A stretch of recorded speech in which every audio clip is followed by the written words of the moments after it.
मैं जब तैयारी की शुरुआत में यहाँ आई तो कोई नहीं सोचता है, क्योंकि मैं जिस बैकग्राउंड से आई हूँ वहाँ पे सरकारी नौकरी के लिए सोचना और उसके बाद सिविल सर्विसेज के लिए सोचना अपने आप में बहुत बड़ी बात थी। मैंने तैयारी जब शुरू की तो मुझे पीएससी का पी भी नहीं पता थी कि फिर पीएससी में प्रीलिम्स क्या होता है, मेंस क्या होता है, इंटरव्यू क्या होता है, या एसडीएम क्या होता है, एसडीएम की पावर क्या होती है। उससे भी ज़्यादा जो इम्पोर्टेंट है प्रीलिम्स के स्तर पे आप प्रीवियस ईयर पेपर को ज़रूर देखें, क्योंकि कई लोग मुझे भी मिले हैं सिलेक्शन के बाद और सिलेक्शन से पहले भी उन लोगों ने पेपर देखे नहीं होते हैं, लेकिन वो सीधे तैयारी में कूद जाते हैं। मैंने जो मेरे मेंस के पेपर लिखे हैं 2022, 2023 और 2024, सर्वाइकल का इतना सीवियर पेन था मुझे, सर्वाइकल के पेन के साथ मैंने मेंस के पेपर लिखे हैं।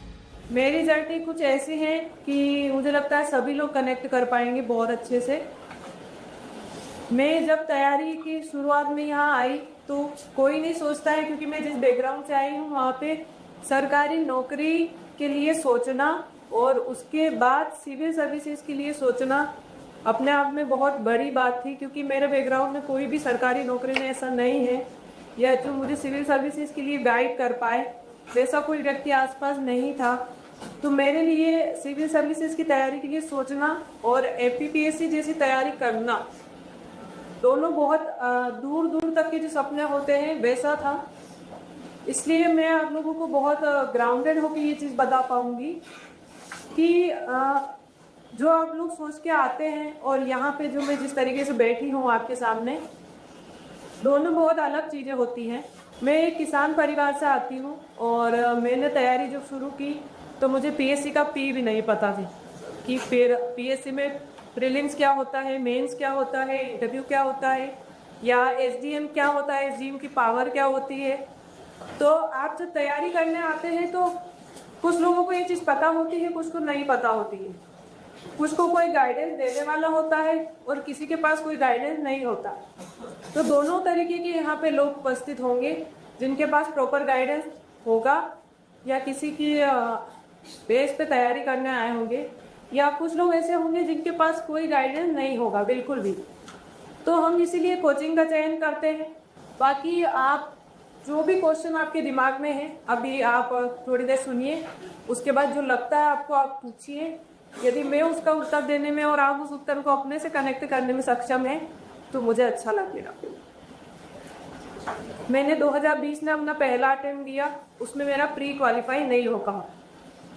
2021 में मैंने वापस अपना अटेम्प्ट दिया और मेरा प्रोविजनल लिस्ट में नाम चला लिया।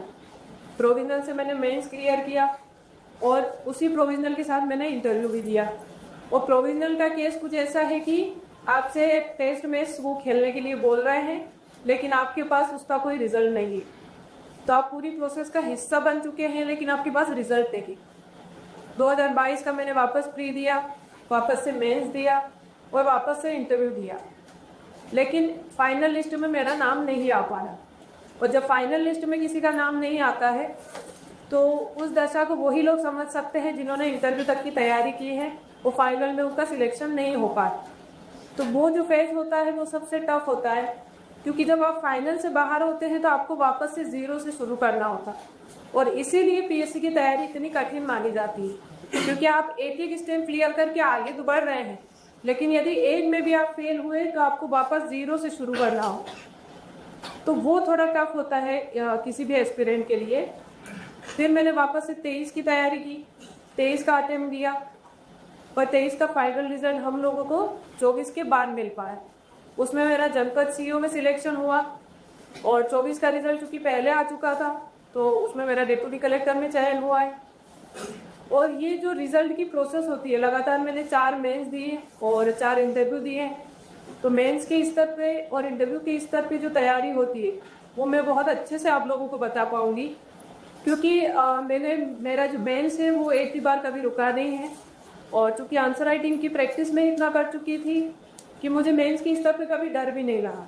हम प्रीलिम्स पे बात करते हैं थोड़ा, कि जो प्रीलिम्स की मेरी स्ट्रेटजी रही है। प्रीलिम्स में चूँकि हमारा एमपीपीएससी जो है वो यूपीएससी से थोड़ा सा अलग अप्रोच लेके जाता है। हमें यहाँ पे फैक्ट्स पे बहुत ज़्यादा ध्यान देना होता है और फैक्ट्स भी कैसे, क्योंकि इतना सोर्स मार्केट में अवेलेबल है कि हम कुछ तो भी पढ़ते हैं और कुछ तो भी याद करते हैं।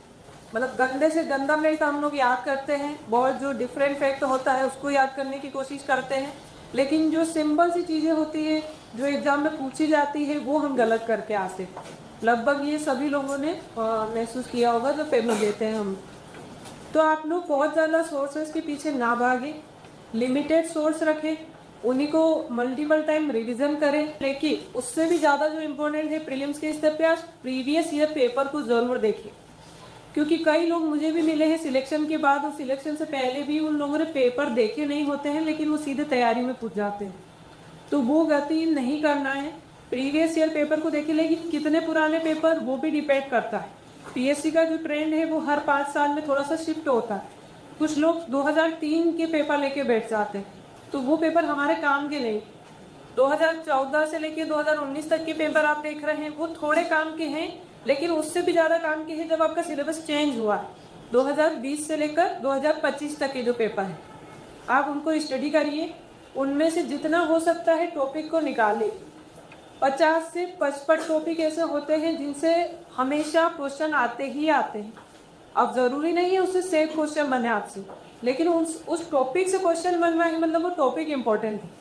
तो वो टॉपिक को आप तैयार कीजिए और उससे जितना सिंपल हो सकता है साधारण चीज़ें तैयार करिए। बहुत ज़्यादा ऐसा कि बिल्कुल जादूगर टाइप का जो फैक्ट होता है ना, वो याद करने की ज़रूरत नहीं, क्योंकि वो फैक्ट एक हाथ आएगा एग्जाम में और आप उसके चक्कर में जो साधारण चीज़ें हैं, जनरल चीज़ें हैं, वो ख़राब करके आते हैं। वो नहीं करना है।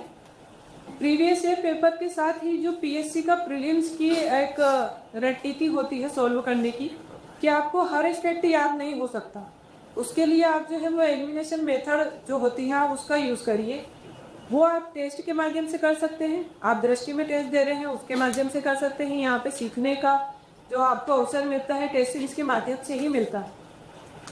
आप ध्यान रखिए जब टेस्ट देते हैं तो टेस्ट को टेस्ट की तरह ना लें, उसको एक एग्ज़ाम की तरह लें कि हमें फाइनल एग्जाम में भी यही तरीका अपनाना है। कुछ लोग टेस्ट को इतना लाइटली लेके दे के जाते हैं और फिर यहाँ पे जो नंबर आते हैं उसी में या तो खुश हो जाते हैं या बहुत ज़्यादा डिमोटिवेट हो जाते हैं। लेकिन जो फाइनल एग्जाम होता है वहाँ पे हम अपने नए तरीके खुद से ईजाद कर लेते हैं बैठे बैठे, या हमने कोई ऐसे ट्रिक बनाई भी नहीं हो फैक्ट याद करने की, वो भी हम वहाँ पे लगाने की कोशिश करते हैं। तो वो जो ब्लंडर होता है वो करने से थोड़ा बचिए, क्योंकि पढ़ तो बहुत सारे लोग रहे हैं। कुछ लोग 7 साल से पढ़ रहे हैं, कुछ 10 साल से पढ़ रहे हैं, लेकिन कभी कभी प्रीलिम्स भी नहीं निकल पा रहे हैं। तो उसका रीज़न यही कि आप लोग जो एग्ज़ाम में जाके हम ना वो करते हैं ना कि हम लोग कोई नई मेथड लगा लें यहाँ पे जो हमने कभी की ही नहीं है, कि हमें तो पेपर निकालना है कैसे भी, तो वो चीज़ नहीं करना। 80 क्वेश्चन प्लस आपको चाहिए वहाँ पे, और इतना ही कट ऑफ जाता है। 100 में से 100 प्रश्न बनेंगे भी नहीं, किसी से नहीं बनेंगे, जो पेपर बना रहा है उससे भी लेकर। तो आप उस पर ध्यान मत दीजिए, आप अपना सिलेबस 90 क्वेश्चन के हिसाब से तैयार करिए, उसमें से आपको 80 प्लस बन जाएगा, उतने में आपका सिलेक्शन हो जाएगा। जो 10 क्वेश्चन होते हैं हम उनके पीछे भागते हैं कि ये क्वेश्चन आया कहाँ से, तो उस पर ध्यान कम देना है, क्योंकि वो आपके हाथ में नहीं है। कुछ क्वेश्चन पीएससी डिलीट करता है, किसी के 2 आंसर मान लेता है, तो वो आपके सीमा क्षेत्र से बाहर मान के चलिए। आप जो 90 क्वेश्चन है वो आपकी सीमा में आते हैं, आप उनकी तैयारी करिए, वो सबसे बेस्ट तरीका है। प्रीलिम्स को लेके आपको कुछ पूछना है किसी को और? हाँ, अभी क्या हो रहा है कि प्रीलिम्स धीरे धीरे और टफ होता जा रहा है, तो हम उसके साथ कैसे कोप अप करें, एंड हमें जो टेस्ट सीरीज है वो अपनी प्रिपरेशन के साथ ही प्रैक्टिस करनी है या पूरा सिलेबस कंप्लीट और रिवाइज करने के बाद प्रैक्टिस करनी है? देखिए, पेपर टफ कैसे हो रहा है वो हम क्वेश्चन की जो प्रवृत्ति होती है उसके आधार पर डिसाइड करते हैं। पेपर टफ नहीं हो रहा है, बस थोड़ा सा वो ट्रेंड चेंज होता है तो हमें लगता है कि पेपर टफ हो गया है। बाकी आता बुक से ही है, आप कोई भी बुक पढ़ रहे हैं, जो भी आपकी बेसिक बुक्स है उनसे ही क्वेश्चन पेपर बन रहा है पूरा। थोड़ा बहुत ऑप्शन में चेंजेस हो सकता है कहीं, तो हम उसकी वजह से पेपर को टफ मान लेते हैं, या 1-2 क्वेश्चन ऐसे आ जाते हैं जिनकी हवाई हमें नहीं लग पाती है, तो वो उसकी वजह से पेपर टफ होना या पेपर इजी होना। और सबसे पहली चीज तो ये कि पेपर टफ और इजी कट ऑफ से डिसाइड होता है, हमारे पेपर देने से डिसाइड नहीं होता है। यदि पेपर टफ है तो आपका कट ऑफ भी लगभग उतना ही जाएगा उसका। ऐसा नहीं है कि यदि 70 नंबर का पेपर बन रहा है और उसमें कट ऑफ 85 प्लस जा रहा है, ऐसा कभी नहीं होगा। तो आप पेपर टफ है सरल है ये पेपर के टाइम डिसाइड मत करिए। दूसरी चीज जो आप बोल रहे हैं, टेस्ट सीरीज का जो सिलेबस कभी भी पूरा कंप्लीट नहीं हो पाता है। कभी नहीं होगा कि आपकी 10 यूनिट कंप्लीट हो गई और आप फिर टेस्ट लिखने जाएंगे, और ये समय पेपर के दिन तक नहीं आएगा।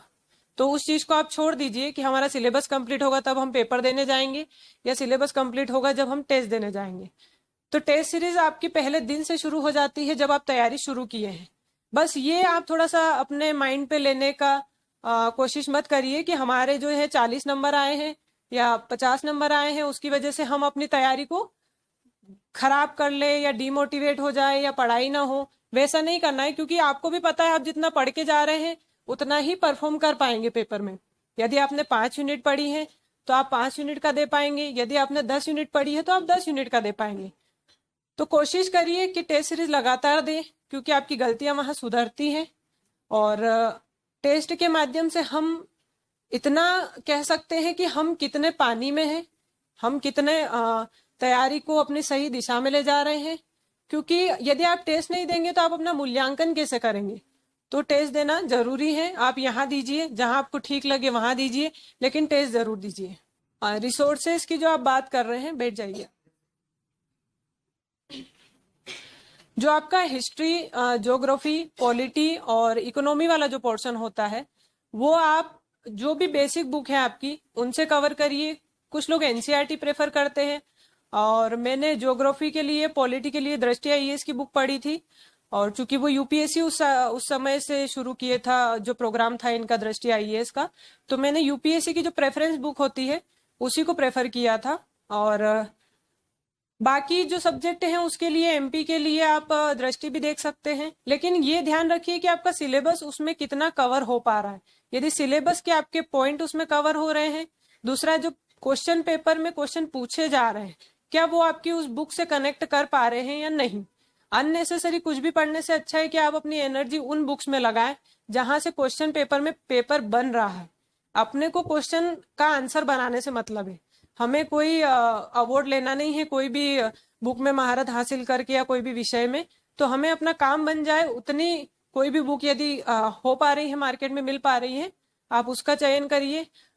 और मुझे लगता है कि सबसे ज्यादा नोट्स के और बुक्स के मामले में, यदि आप किसी बुक के साथ बातचीत कर पा रहे हैं, फेमिलियर हो पा रहे हैं, आप उस बुक का चयन करिए। किसी दूसरे के कहने से या मेरे कहने से, किसी दूसरे टॉपर के कहने से करेंगे तो मुझे नहीं लगता वो आपके लिए इतना फायदेमंद है।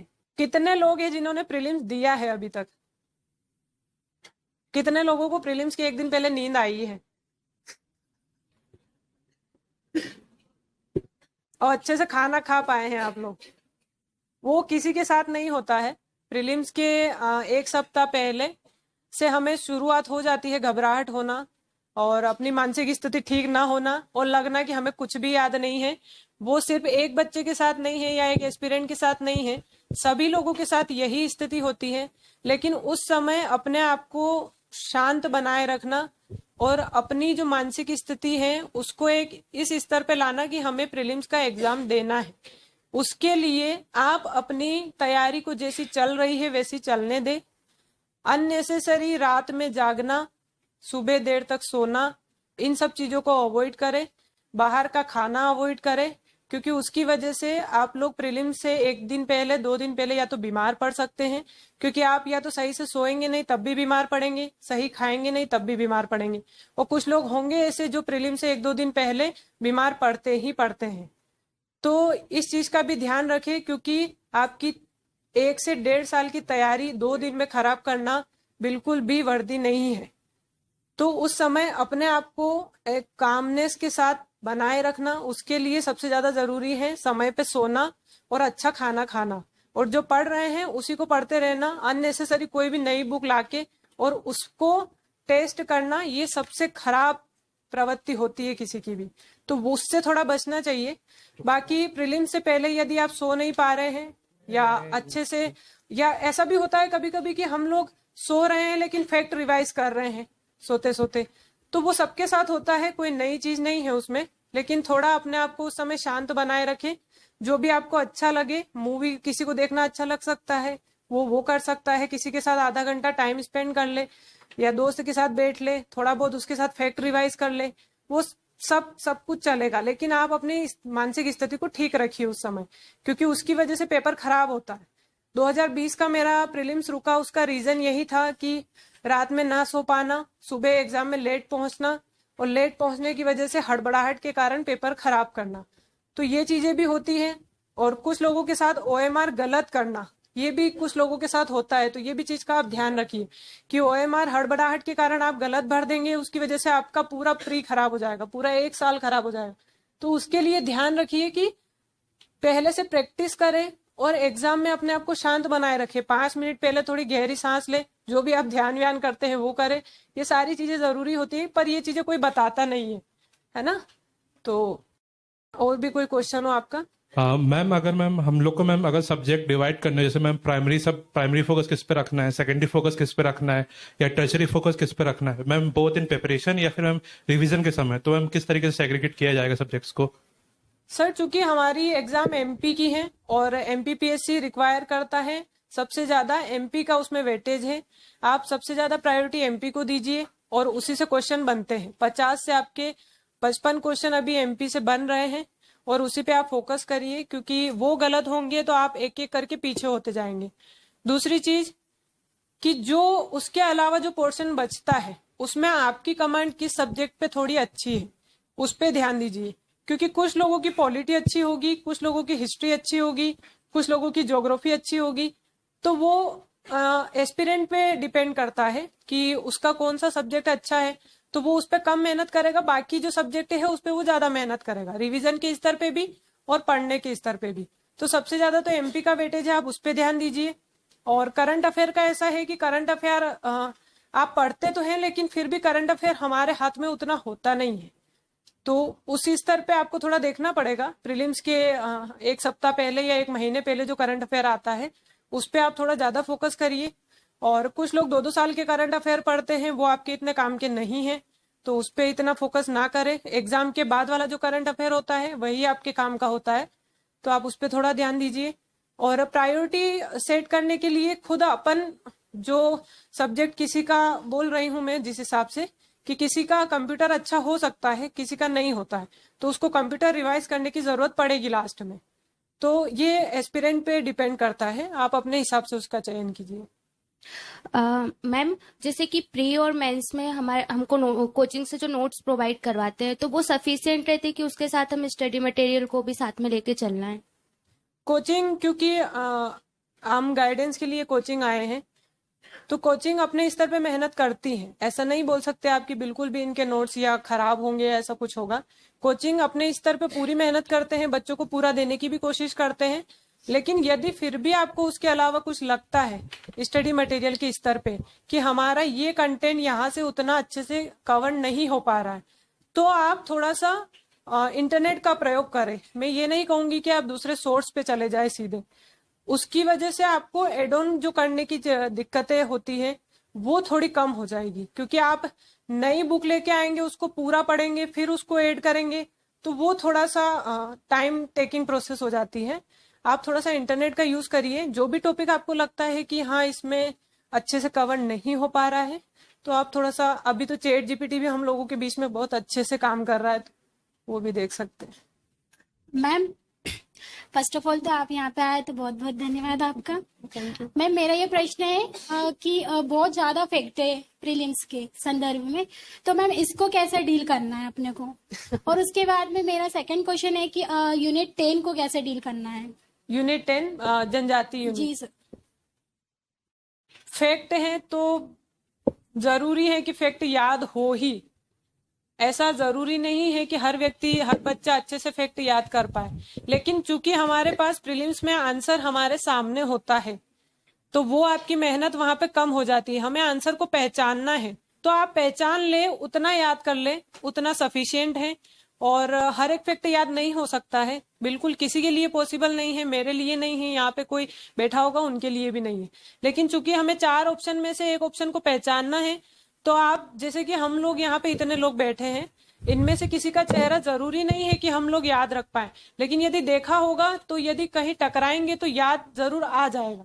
है ना, पर देख के बता नहीं सकते कि नहीं हमने इनको देखा ही है, पर अंदाजा लगा सकते हैं कि नहीं नहीं कहीं तो देखा है, तो वो चीज होती है और वो चीज से काम बन जाता है। हेलो मैम, मैं ये पूछना चाहता हूँ कि 7 मार्कर और 10 मार्कर में फैक्ट जरूरी है और कॉन्सेप्ट भी जरूरी है, इनमें से क्या जरूरी है? और सर ये मुझे लगता है कि ये पूरी तरह से क्वेश्चन की जो डिमांड होती है उस पे डिपेंड करता है। कभी कभी हमारा क्वेश्चन ऐसा होता है कि वो हमसे सीधे सीधे उसका आंसर चाहता है, लेकिन कभी ऐसा क्वेश्चन होता है 7 मार्कर में भी और 10 मार्कर में भी कि वो हमसे उसकी समझ चाहता है। तो आप ये मान के चलिए कि ये पूरी तरह से क्वेश्चन पे डिपेंड करता है, लेकिन फिर भी क्योंकि हमारे पास 7 मार्कर में जगह कम होती है लिखने के लिए, तो हम उतना ही लिखे जितना क्वेश्चन की डिमांड है, और उस डिमांड में भी जो वो पूछ रहा है उसी का आंसर लिखें। कुछ बच्चों ने भी ये चीज मुझसे पूछी है कि हम उसमें इंट्रोडक्शन लिखे या नहीं लिखे, कंक्लूजन लिखे या नहीं लिखे। आप एक एग्जाम्पल से समझ सकते हैं, मैं यहाँ आके खड़ी हूँ और सीधा बोलने लग जाऊं और मेरे बारे में कोई इंट्रोडक्शन ना दिया जाए, कैसा लगेगा सबको? तो वो क्वेश्चन के साथ भी वैसा ही होता है कि आपको क्वेश्चन को बताना भी है कि वो क्वेश्चन क्या है, उसके बारे में बताना है, फिर उसको कंक्लूड भी करना है, क्योंकि आपको उसको कंप्लीट करना है। ऐसा नहीं है कि आधा अधूरा छोड़ के आप चले गए दूसरा क्वेश्चन लिखने लग गए। तो इंट्रोडक्शन कंक्लूजन भले ही एक एक लाइन में हो, आपको लिखना ही लिखना है। 10 मार्कर में हमारे पास जगह है तो हम उसमें अच्छे से लिख पाएंगे उसको, और 7 मार्कर में नहीं है इसलिए हम उसको एक एक लाइन में कवर करेंगे। और जैसा सर ने बोला कि फैक्ट लिखे या कॉन्सेप्ट लिखे, वो पूरी तरह से क्वेश्चन पे डिपेंड करता है। मैम लेकिन केवल फैक्ट ही फैक्ट लिखना जरूरी है या फिर कॉन्सेप्ट की व्याख्या करना भी जरूरी है? सर चूंकि हमारे पास 7 मार्कर में सिर्फ 12 लाइन होती है, और उस 12 लाइन में आप व्याख्या कितनी कर पाएंगे, और व्याख्या करते भी है तो कितने कम से कम शब्दों में कर पाएंगे, वो भी उस पर डिपेंड करता है क्वेश्चन पे। और वो आपकी भाषा शैली कैसी है उस पर भी थोड़ा सा कह सकते हैं निर्भर है, क्योंकि भाषा शैली कुछ लोग लंबे लंबे सेंटेंस लिखते हैं, उसमें 4 लाइन 5 लाइन सिर्फ समझाने में चली जाती है। तो वो आप आंसर राइटिंग से सीखेंगे और अपनी भाषा शैली को थोड़ा देख लीजिए, क्योंकि कुछ लोग एक लाइन को एक शब्द में भी लिख के आते हैं। तो वो सबके अपने अपने लिखने के तरीके हैं, और वही आपका आर्ट है आंसर राइटिंग का, तो वो थोड़ा आपको सीखना पड़ेगा। 10 मार्कर में आपके पास चूंकि जगह है तो आप अच्छे से समझा पाएंगे, लेकिन चूंकि स्कोप आपका नंबर दिलाने वाला पोर्शन 7 मार्कर है, तो मैं सबसे यही बोलूंगी कि आप 7 मार्कर पे ज्यादा फोकस करें। नंबर भी आपको वहीं से मिलेंगे और कम एनर्जी में बहुत अच्छे नंबर मिलते हैं, और मैंने 24 में यही स्ट्रेटजी मेरी रही है, तो उसकी वजह से मुझे मेंस में काफी अच्छे नंबर भी मिले हैं। मैम करंट अफेयर्स के लिए न्यूज़पेपर प्रेफर करना चाहिए या फिर मैगजीन वगैरह? प्रीलिम्स में न्यूज़पेपर की इतनी जरूरत नहीं होती है। प्रीलिम्स में आप कोई भी मैगजीन जो 6 मंथ की होती है या ईयरली होती है वो आप ले सकते हैं, लेकिन मेंस के और इंटरव्यू के स्तर पे मैंने खुद दृष्टि आईएएस की भी मैगजीन पढ़ी है, और दृष्टि आईएएस के जो एनालिसिस होते हैं उससे आपकी समझ काफी अच्छी होती है। और ये मेरा मतलब पर्सनल एक्सपीरियंस भी रहा है कि आप लोग जितना न्यूज़पेपर को, जितना कोई मैगजीन को पढ़ते हैं, उसकी वजह से जो क्वेश्चन को मेंस के स्तर पे समझने की आपकी क्षमताएं होती है वो बहुत अलग हो जाती है, क्योंकि नोट्स में सबके साथ एक ही चीज लिखी है। आप लोग इतने सारे बच्चे बैठे हैं, यदि कोई एक नोट्स पढ़ता है तो वो सभी बच्चे पढ़ रहे हैं, आप उसमें क्या नया कर रहे हैं, उस नए के लिए आपको करंट अफेयर को इस तरीके से पढ़ने की भी जरूरत है। वो जो आंसर राइटिंग होती है, हम उसमें उस करंट अफेयर को कैसे ऐड करते हैं, वो हमारे आंसर को बहुत ज्यादा रिच बनाता है। तो उसको आपको थोड़ा सा मैगजीन के स्तर पे भी, और डेली एक न्यूज़पेपर पढ़ने में मुझे नहीं लगता कितना समय लगता, आधा घंटा लगता है सबको, तो वो आपकी सुबह की अच्छी शुरुआत भी है, पढ़ सकते हैं, उसमें कोई ऐसी दिक्कत नहीं है। लेकिन प्रीलिम्स के स्तर पे जब भी 1-2 महीना बचता है, आप लोग फैक्ट को थोड़ा सा ध्यान रखें करंट अफेयर में, बाकी पढ़ते रहिए, उससे कोई तकलीफ नहीं है अलग से, ना कोई एनर्जी उसमें ऐसी वेस्ट होती। हेलो मैम, सब 5-6 साल के दौरान जो आपने त्रुटि की वो मतलब हम लोग के साथ साझा कीजिए ताकि आपकी गलतियां हम लोग न अपनाएं। इंदौर में आके जो सबसे पहली स्ट्रेटजी के स्तर पे मुझे जो गलती लगी वो यही लगी कि आप या मैं, कोई भी, हम लोग भटकते बहुत ज्यादा है। सोर्सेज के लेवल पे भी, कोचिंग के लेवल पे भी, टेस्ट सीरीज के लेवल पे भी। तो सबसे पहले तो भटकना बंद कीजिए। बहुत सारे हाँ, एक कोचिंग को यदि आप रख रहे हैं, यदि यहाँ पे बैठे हैं, तो उस पर थोड़ा सा विश्वास करिए और वहीं पे टिके रहिए। दूसरी चीज, कोई भी सोर्स पढ़ रहे हैं उसके ऊपर थोड़ा सा विश्वास रखिए, उसके ऊपर टिके रहिए। और जो मैंने गलती की प्रीलिम्स के स्तर पे, शुरुआत में तैयारी सभी लोग करते हैं लेकिन उसका मूल्यांकन कोई नहीं करता है। टेस्ट देके भी मूल्यांकन होता है, कभी कभी हम अपने को प्रीवियस ईयर क्वेश्चन पेपर से भी मूल्यांकन कर सकते हैं, लेकिन जो एग्जाम का दिन होता है वो दिन हम खराब करते हैं। मैंने स्पेशली खराब किया है, इसलिए मुझे उसका बहुत अच्छे से अनुभव है। एग्जाम में लेट पहुंचना, एग्जाम में अपनी मानसिक स्थिति को सही नहीं रखना, ये गलतियां ना करें। OMR शीट को बहुत ध्यान से भरें, क्योंकि वो आपका 5-6 महीने या साल भर खराब कर देता है। प्रीलिम्स आपको यदि अभी फरवरी में देने को मिलेगा तो अगली फरवरी में देने को मिलेगा, तो उस चीज का ध्यान रखिए। पढ़ाई करना है लेकिन अपनी मानसिक स्थिति को भी सही रखना। दूसरी चीज, जो मेंस के स्तर पे, मेरा मेंस कभी रुका नहीं है, लेकिन मैं फिर भी जो दूसरे लोगों को देखती हूँ उससे बता सकती हूँ कि लोग मेंस की तैयारी प्री के बाद करते हैं। तो मेंस की तैयारी आप पहले करिए। मेंस की तैयारी से भी ज्यादा इंपॉर्टेंट है कि आप आंसर लिख रहे हैं। लिखना जरूरी है। हम लोग पेन पकड़ने से डरते हैं। शुरुआत में सबको लगता है कि हमने बहुत गंदा आंसर लिखा है, बहुत भद्दा आंसर लिखा है, तो इसको कौन ही पढ़ेगा, या क्यों ही लिखना है ऐसा आंसर, या सिलेबस कंप्लीट होगा तब हम ऐसा आंसर लिखेंगे, या बहुत अच्छा सीख जाएंगे तब आंसर लिखेंगे। तो वो चीज नहीं करना है। आप शुरुआत से जब तैयारी कर रहे हैं, बहुत गंदे से गंदा आंसर भी लिख रहे हैं, लेकिन वो गंदा लिखेंगे तब अच्छा लिख पाएंगे। तो पहले लिखिए, तो पेन तो उठाइए, तो वो पेन उठाना जरूरी है। तो आप पहले लिखना शुरू करिए मेंस में। मैंने कई लोगों को देखा है कि लोग 6-6, 7-7 साल से पढ़ रहे हैं, लेकिन ना उनका मेंस का सिलेबस कंप्लीट है, ना उनने कभी आंसर राइटिंग की है। आंसर राइटिंग का मतलब ये नहीं है कि आप क्लास में आ रहे हैं और कोई प्रोग्राम ज्वाइन कर लिया है तब लिख रहे हैं। आप अपनी लाइब्रेरी में बैठ के, अपनी टेबल पे बैठ के भी आंसर लिख सकते हैं, क्योंकि हमारे पास 5 साल के पेपर अवेलेबल है। आपने जो भी पढ़ा है आप उसमें से क्वेश्चन उठाइए, कोई भी आंसर राइटिंग की कॉपी है उसमें लिखिए, वो सबसे ज्यादा जरूरी है। और मेंस के स्तर पे यदि आपने आंसर राइटिंग नहीं की है तो आप सिर्फ और सिर्फ एग्जाम देने जा रहे हैं, और टेस्ट लिखना उसके बाद की प्रोसेस है।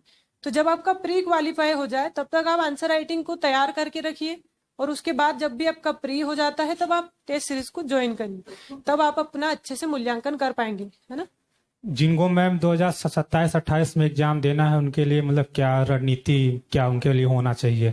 जिनको 27 या 28 में पेपर देना है उनके लिए सबसे अच्छी रणनीति है कि आप मेंस को तैयार करके रखिए पहले से। कुछ लोग इंटरव्यू भी पढ़ने लग जाते हैं, है ना, तो प्रीलिम्स को छोड़ के, मेंस को छोड़ के इंटरव्यू की तैयारी करने लग जाते हैं, तो वो भी बहुत ज्यादा सही नहीं है। तो पहले तो, क्योंकि हमें सबसे ज्यादा अगर किसी चीज की जरूरत है तो वो मेंस के स्तर पे है। यदि हमारा प्री निकल गया तो हम मेंस में जाके फेल हुए, वापस से हमें प्री देना होगा। तो आप मेंस को इतना अच्छे से तैयार कर लीजिए कि जिस दिन आपका प्री हो जाए उस दिन आपका मेंस ना रुके किसी भी स्थिति में, क्योंकि जब आप पहली स्टेज पे फेल होते हैं तो वहां से वापस तैयारी करना इतना मुश्किल नहीं है, लेकिन जब आप मेंस के स्तर पे फेल होते हैं तब वापस से प्री देना, फिर वापस मेंस के लूप में फंसना, वो थोड़ा खराब हो जाता है। तो आप पहले से मेंस की तैयारी करिए, क्योंकि मेंस का सिलेबस भी बड़ा है और उसको कवर करना और उसको अच्छे से प्रेजेंट करना, क्योंकि आपके पास कितना नॉलेज है वो एग्जामिनर को सिर्फ कॉपी के माध्यम से पता चलता है। तो वो ध्यान रखिए कि आपकी वहां पे कॉपी जा रही है, आप कितने अच्छे दिखते हैं, कितना नॉलेज है उस कॉपी में दिखना चाहिए। तो वो सबसे ज्यादा जरूरी है। और आंसर राइटिंग मुझे लगता है सभी को करना चाहिए, कोई प्रोग्राम ज्वाइन करके या अपने घर पे बैठ के, जैसे भी करना। इंटरव्यू की तैयारी मेंस के बाद ही होती है, पहले से बहुत ज्यादा परेशान ना हो उस चीज के लिए, क्योंकि इंटरव्यू बहुत ज्यादा आप प्रिडिक्ट नहीं कर सकते हैं। कुछ लोगों का बहुत अच्छा इंटरव्यू होता है फिर भी नंबर कम होते हैं, कुछ लोगों का इंटरव्यू बहुत खराब होता है फिर भी अच्छे खासे नंबर होते हैं। तो हमें जिस पोर्शन पे तैयारी करना है वो सबसे ज्यादा है मेंस। आपका सिलेक्शन मेंस से ही होता है, प्री आपका सिर्फ क्वालिफाई है, तो प्री 2-3 महीने सफिशिएंट होते हैं किसी के भी लिए, तो उसके लिए इतना परेशान नहीं होना। नमस्ते मैम। मैम, जैसे अभी फैब में प्री आने वाला है, जब आप प्रीलिम्स की तैयारी कर रहे थे तब आपका स्ट्रक्चर डे प्लान क्या होता था? मॉर्निंग से नाइट तक आप पूरी दिनचर्या को कैसे ऑर्गेनाइज करती थी, और हमें क्या प्लान करना चाहिए फैब के हिसाब से? फरवरी में चूंकि प्री आने वाला है अभी, और यदि आप लोगों में से किसी ने पहले प्री पढ़ा हो या ना पढ़ा हो तब भी, सबसे पहले तो आप अपने सिलेबस को डिवाइड कर लीजिए कि हमें कितने डिवीजन में सिलेबस को पढ़ना है। मेरी स्ट्रेटजी थी, चूंकि मैं एक सब्जेक्ट को जब तक खत्म नहीं करती थी तब तक मैं दूसरा नहीं पढ़ पाती थी।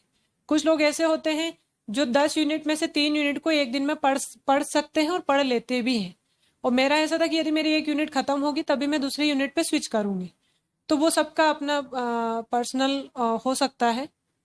आप ध्यान रखिए कि सुबह मॉर्निंग जो पर्सन होते हैं, क्योंकि हमारा पेपर 10 बजे से लेके 12 बजे तक का होता है, तो हमारा बॉडी क्लॉक उस हिसाब से सेट होना चाहिए। आप लोग यदि रात में बहुत ज़्यादा लेट नाइट पढ़ रहे हैं तो 1 महीने पहले आप उसको सेट करिए, क्योंकि आपका पेपर जो है वो आपकी मानसिक स्थिति पे ही डिपेंड करता है पूरी तरह से। यदि आप रात में पढ़ रहे हैं और वो 10 से 12 का जो आपका समय है, उस समय आपका दिमाग यदि काम नहीं कर रहा है तो आपने कितनी भी पढ़ाई की होगी वो सब वेस्ट हो जाएगी। तो आप 1 महीने, जरूरी नहीं है कि आप अभी से पढ़ने लग जाए उस स्टेट में, लेकिन कम से कम 1 महीने पहले अपने दिमाग को वैसा तैयार जरूर कर ले कि हम उस एग्जाम हॉल में जब बैठे तो हमारा दिमाग थोड़ा खुला हो।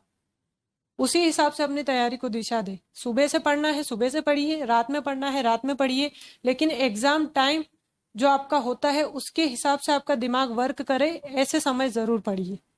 10 से 12 का जो समय होता है वो कोई भी व्यक्ति पढ़ सकता है। अभी आप लोग बैठे हैं, हम लोग बात कर रहे हैं, वो वही समय है, वो उतने समय आपको पढ़ना चाहिए, क्योंकि आपका पेपर उसी समय होता है। और पेपर में मानसिक स्थिति सही होना जरूरी है। यदि आपको नींद लग रही है, यदि आपको घबराहट हो रही है, आपका दिमाग काम नहीं कर रहा है या आपका दिमाग शून्य की स्थिति में है, तो वो उसी कारण है क्योंकि आप 1, 1.5, 2 महीने से रात में पढ़ाई कर रहे हैं, उस समय पढ़ाई नहीं कर रहे हैं। तो इस चीज का ध्यान रखिए। मैम कई बार लगता है जैसे अपन एमपी कर रहे हैं, तो एमपी करते हैं तो ऐसा लगता है हिस्ट्री छूट रहा है, हिस्ट्री करते हैं तो ऐसा लगता है दूसरा सब्जेक्ट छूट रहा है, तो उस टाइम पे कैसे मैनेज करें?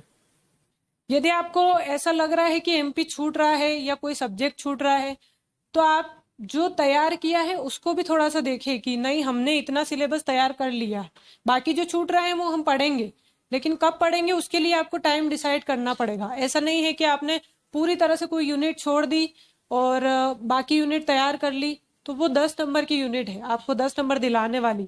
तो उस चीज का थोड़ा सा ध्यान रखिए, क्योंकि आप कोई भी यूनिट छोड़ के नहीं जा सकते। यदि छोड़ के जाएंगे तो वो आपके लिए ही नुकसानदायक है। छोड़ना कुछ भी नहीं है, लेकिन कैसे पढ़ना है उसको थोड़ा सा स्ट्रक्चर करना जरूरी है। आपने यदि दिन में उस चीज को, हो सकता है आप कोई यूनिट नहीं पढ़ पा रहे हैं, तो जो नहीं पढ़ पा रहे हैं उसके लिए 2 घंटे निकाल लीजिए कि मैं 2 घंटे इस यूनिट को पढ़ूंगा या पढ़ूंगी। बाकी जो सिलेबस पढ़ रहे हैं आप उसको तैयार करिए, और जो यूनिट आपको टफ लगती है उसके लिए दिन का 1-1 घंटा जरूर दीजिए। Good afternoon ma'am. Good afternoon. मेरा ये आपसे क्वेश्चन है कि क्या आपने शॉर्ट नोट्स बनाए थे मेंस के लिए? यदि आप बिगिनर हैं, आपके पास समय है, तो आप फुल नोट्स भी बनाइए, शॉर्ट नोट्स भी बनाइए, क्योंकि आपके पास समय है। जिनके पास समय नहीं है, जिनका प्री क्वालिफाई हो चुका है मेंस के लिए, उनके पास 3 या 4 महीने का समय है, बिल्कुल उनके पास टाइम नहीं होता है कि वो नोट्स भी बनाएं, शॉर्ट नोट्स भी बनाएं। और एक और चीज होती है कि कुछ लोग ऐसे होते हैं जो नोट्स से पढ़ के सीधा एग्जाम लिखते हैं और उनका भी एग्जाम क्रैक होता है। कुछ लोग ऐसे होते हैं जो सिनॉप्सिस बना के या शॉर्ट नोट बना के पढ़ते हैं, वो उनका एक अलग तरीका होता है। मैंने शॉर्ट नोट्स बनाए थे क्योंकि मैं काफ़ी समय से तैयारी कर रही थी और मेरे पास समय था उस चीज़ के लिए, और मैंने उस चीज़ को कंप्लीट भी किया। क्योंकि हमारे पास 6 दिन का समय होता है पेपर के लिए, लगातार आपको पेपर लिखना है। उस समय आप जो आपकी 10 यूनिट होती हैं उसमें पेपर में, वो आप कवर नहीं कर पाएंगे यदि आपके पास शॉर्ट नोट्स नहीं है। लेकिन ये सब पे लागू एक तरीके से नहीं होता है। कुछ लोग आंसर राइटिंग में इतनी अच्छी प्रैक्टिस कर चुके होते हैं कि वो लोग बिना रिवीजन के भी पेपर लिखने जाते हैं। तो वो पर्सन टू पर्सन वेरी करता है कि आप लोग क्या स्थिति में हैं, आपकी क्या क्षमताएं हैं, आप घर पे आके पेपर देने के बाद कितना पढ़ पाएंगे या सिर्फ देख के जाएंगे तब भी बन जाएगा। तो वो सबके अपने ऊपर डिपेंड करता। यदि आपके पास समय है तो आप बिल्कुल उस चीज को फॉलो कर सकते हैं। जैसे मैम आपने बताया कि आपने इतने सारे मेंस दिए हैं, तो आपकी मेंस की जो लैंग्वेज थी उसका लेवल कैसा था? मतलब साधारण लैंग्वेज लिखे हैं, प्रशासनिक टाइप की, या बहुत ही हार्ड टाइप की, मतलब कैसे? नहीं, आप अपनी भाषा शैली को जितना सरल रखेंगे, क्योंकि एग्जामिनर जो होते हैं उनकी एज जो होती है वो आप देखेंगे, कोई भी प्रोफेसर हो कुछ भी हो, उन लोगों को ये चश्मा लगा इससे मोटा चश्मा होता है, है ना। तो उन लोगों को पढ़ने में दिक्कत ना हो इन सब चीजों को, या इतनी क्लिष्ट लैंग्वेज हम लोग लिख दें कि वो लोग शब्दों में इतना उलझ जाए कि उसका जो आंसर है उसका वो दिशा ही नहीं समझ पाए, या उसका जो क्रिस्प होता है वो ही ना पकड़ पाए। तो वो उनको तकलीफ ना हो वैसा आंसर नहीं लिखना है ना। उनको जितनी साधारण भाषा में समझ आ जाए हमें वैसा ही आंसर लिखना है, जितना साधारण भाषा हो सकती है। साधारण का मतलब ये नहीं है कि जो हम बोलचाल की भाषा लिखते हैं वैसा नहीं लिखना है, लेकिन भाषा को जितना सरल रखें, जितना उस आंसर की डिमांड है उसी हिसाब से लिखें। अननेसेसरी कुछ भी क्लिष्ट शब्दों को ना डालें, क्योंकि हम लोग समझते हैं कि यदि हमने क्लिष्ट भाषा लिखी है तो उसका अच्छा इम्पेक्ट पड़ता है उनके ऊपर, पर ऐसा बिल्कुल नहीं होता है। जो आंसर है, आंसर की डिमांड फुलफिल होनी चाहिए, उसका भाषा शैली सरल हो, साफ हो, कॉपी साफ दिखनी चाहिए, बस। जैसे मैम प्रीलिम्स में एक यूनिट है एमपी करंट, राष्ट्रीय करंट और अंतर्राष्ट्रीय करंट, तो इसके लिए आपने शुरू से एंड तक कैसे प्रिपरेशन की थी, मतलब क्या सोर्स किस टाइप से की थी? क्योंकि मैं डेली एक न्यूज़पेपर पढ़ती थी ज़रूर से, तो खेल वाला जो पोर्शन होता था वो मैं न्यूज़पेपर में नहीं पढ़ती थी, क्योंकि वो नया नया अपडेट होता रहता, उस पर मैंने इतना ध्यान नहीं दिया। लेकिन करंट अफेयर के लिए आप जो मैगजीन होती है मैं लास्ट टाइम पे वही पढ़ती थी, और सभी लोग लगभग वही पढ़ते हो। हमारे प्रीलिम्स में उतना ही काम का होता है। एमपीपीएससी की जो डिमांड है करंट अफेयर को लेके वो मैगजीन से पूरी हो जाती है, लेकिन जो मेंस के स्तर पे, इंटरव्यू के स्तर पे है, वो आपको थोड़ा सा ब्रीफ में पढ़ने की इतनी ज़रूरत नहीं लगती है, क्योंकि न्यूज़पेपर जब आप पढ़ने जाएंगे आपको लगभग आधे से 1 घंटा लगता है। वो ज़रूरी नहीं है कि उसमें प्रीलिम्स आपका कवर हो, क्योंकि न्यूज़पेपर में प्रीलिम्स के लिए ऐसे फैक्ट नहीं आते हैं, लेकिन जो मैगजीन होती है उनमें प्रीलिम्स के लिए जो फैक्ट ज़रूरी हैं वो आते हैं। और मैंने भी ऐसे ही तैयारी की थी। न्यूज़पेपर में एक डेली पढ़ती थी, और जो मैगजीन्स होती हैं वो लगभग मैं दृष्टि की ही मैगजीन पढ़ी हूँ, और मेरे पास जब मैगजीन नहीं थी तो मैं एनालिसिस ज़रूर देखती थी। दृष्टि का एनालिसिस मैंने देखा है इंटरव्यू के टाइम पे भी और मेंस के टाइम पे भी, तो आप उसको थोड़ा देखिए, उससे हमारी समझ डेवलप होती है, तो उसका कोई नुकसान नहीं है ऐसा, क्योंकि दिन का आधा घंटा हम उस चीज़ को दे सकते हैं आराम से। और आते तो इतना लंबा टिक नहीं पाते। मेरे पास कोई प्लान भी नहीं था, मेरे पास यही कुआं यही खाई वाली स्थिति थी, तो जो लगाना था मैंने अपना 100% यही लगाया। और यदि आप लोग भी आए हैं तो 1 या 2 बार अपना 100% जरूर दीजिए। उसके बाद यदि नहीं हो पाता है तो आप प्लान बी के बारे में सोच सकते हैं, है ना। Hello ma'am,